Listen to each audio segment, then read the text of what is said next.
Previously on Part 1. This story is about a wealthy Spanish investor who was moments away from being defrauded until a humble black waitress stepped in and changed everything. But what really happened after that moment? What made this encounter turn from a random act of kindness into a life-altering story that no one saw coming? Welcome to the channel. If you're new here, make sure to subscribe, because tomorrow, I'll be sharing an even crazier story you don't want to miss. And before we dive in, let us know where you're watching from in the comments below. Your support means everything. And somewhere deep within, Imani felt the faint hum of destiny shifting, as though the language she'd spent years hiding had finally spoken her into a new life. The rain had stopped, but New York still glistened like a stage after the curtain falls. From the plaza's penthouse windows, the skyline blinked through lingering mist, silver, restless, alive. Imani stood beside Rivera's desk, reading through translated contracts. Outside, thunder murmured faintly, as if reminding the city that storms never end, they only move. Rivera's phone rang. He answered, expression tightening. "Yes, bring them up," he said curtly, then hung up. He turned to Imani.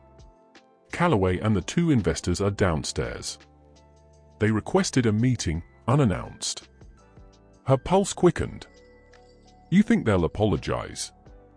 Rivera's lips curved faintly. Men who lie rarely apologize, they negotiate fear. Moments later, the elevator doors opened. Calloway entered first, followed by the same investors who had tried to deceive Rivera days before. Their confidence had curdled into arrogance's brittle twin, desperation. "Mr. Rivera," Calloway began with a rehearsed smile. "I think there's been some misunderstanding. We'd like to." Rivera gestured for silence. "I only meet with truth, Mr. Calloway. Not revision."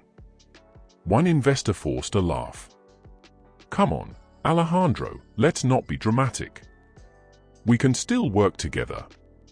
Imani watched quietly, translating each word into Spanish for Rivera, though she knew he understood perfectly. He wanted them to hear their deceit echoed in another tongue.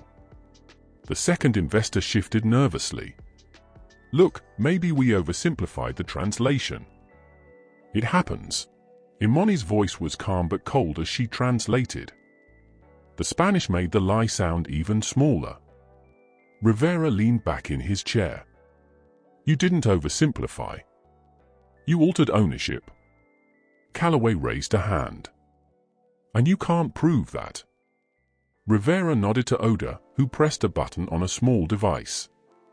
A recording began to play, a Calloway's voice from 2 nights ago, caught by the suite's meeting recorder. "He'll never know the difference, the translator won't show." The color drained from Calloway's face. Imani met his eyes. "He knew the difference," she said softly. Rivera stood. "You not only attempted fraud, you insulted my language and the woman who protected my company from you." He turned toward Imani.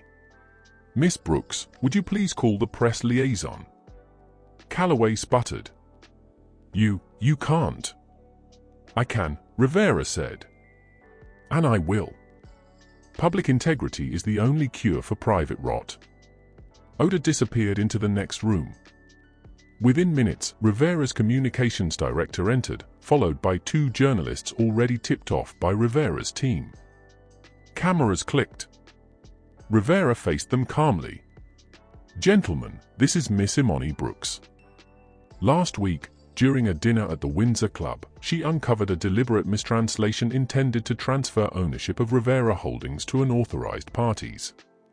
Today we end that deception publicly." Flashbulbs ignited like lightning.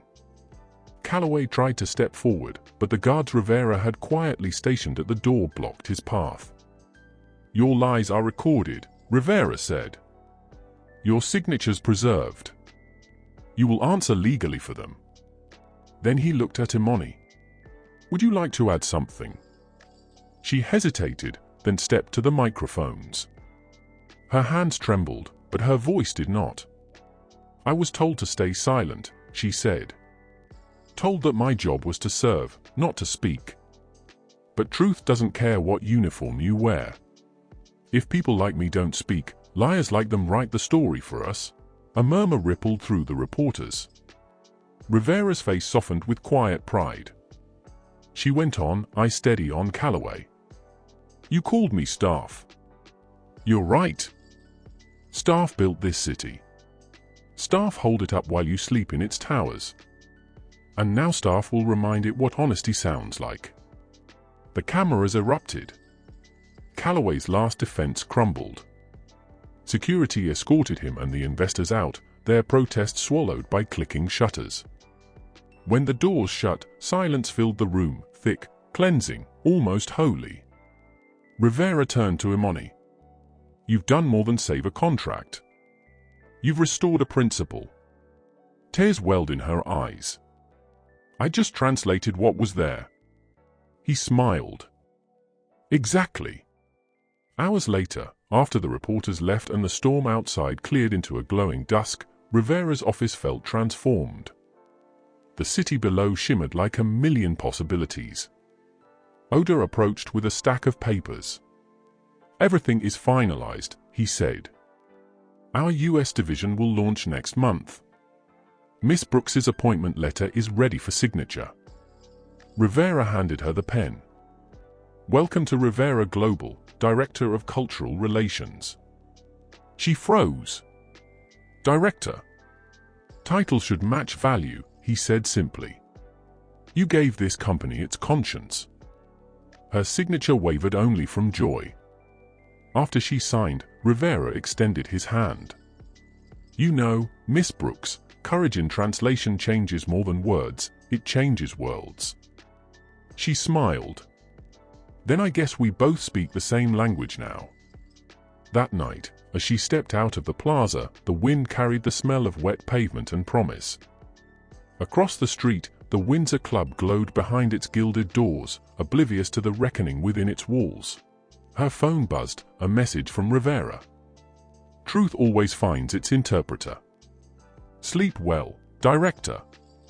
She laughed softly, tucking the phone away. For the first time in years, she walked without hurrying. The city that once swallowed her now seemed to hum in recognition. On a bus shelter nearby, someone had already posted the evening headline. "Waitress exposes $1 million fraud at Manhattan Club." She stared at it for a long moment, then smiled, whispering a quiet thanks to her grandmother, to every lesson learned in quiet rooms no one noticed. When she reached her apartment, the lights flickered on like applause. She placed the signed contract on the table beside the old suspension notice. The contrast made her laugh. She picked up the suspension letter, tore it neatly in half, and dropped it into the bin. The city lights outside winked like distant stars. Imani stood by the window, whispering to herself, "They said I was just staff." Then, with a proud smile, staff changed the story. Weeks later, Rivera Global's New York office opened to a full press house. Reporters crowded the marble lobby as Rivera introduced his team. Beside him stood Imani Brooks, poised in a cream blazer, translating effortlessly between English and Spanish as she addressed an audience of executives, students, and dreamers. In every language, she said into the microphone, "Truth sounds the same. It's the tone of courage." Applause thundered. Cameras flashed. Rivera's eyes shone with respect. And for one brief, brilliant moment, the girl who once carried trays under chandeliers stood taller than the towers outside, proof that dignity speaks loudest when the world least expects to hear it.